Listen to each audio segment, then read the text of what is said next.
ඉස්සරහා මේ තියෙන්නේ කුකුත්තා කියන නදිය.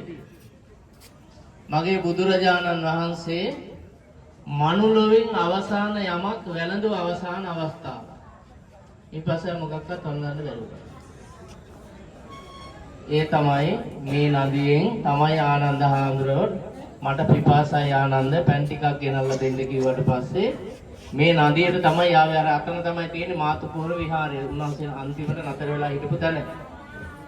ආවට බොර වෙලා මේක තිබුණේ හොඳටම පස්සේ ගිහලා කිව්වා ස්වාමීනි පැන් හොයාගන්න බෑ. හොඳට තලේ බොර වෙලා තියෙන්නේ කියලා. ආනන්ද නැවත සැරයක් ගිහලා බලන්නකෝ කියනවා. මට ඉන්නම බෑ පිපාසය දරා ගන්න බෑ කියනවා. ආපහු එනකොට දී හොඳටම පිරිසුදු වෙලා තිබ්බා. ඉතින් අන්නේ පැන් ගත්ත කුකුත්තා. මොකද්ද? සමහරක් වෙලේ කකුත්තා කියලා මට ඇහිලා තියෙනවා. කුකුත්තා නදිය කියන්නේ මේක. පේනවා ඇති. දැන් එනකොට බොහෝ ජලාශ හිඳිලා තිබුණාට මේක පුංචි ජලාශයක් වුණත් වතුර හොඳට පිරීලා තියෙන්නේ. මේ බලන්නකෝ. හොඳට පිරීලා තියෙනවා. ඉතින් ඒක තමයි අද අපි මේ දැක්කේ. එතකොට අද අපිට මාතුකුවර ඇතුළට යන්න බැරි වුණාට ඇතුළේ ඇත්තට බලන්න කිසිදු යන්නේ බුද්ධ ප්‍රතිමා විතරයි තියෙන්නේ.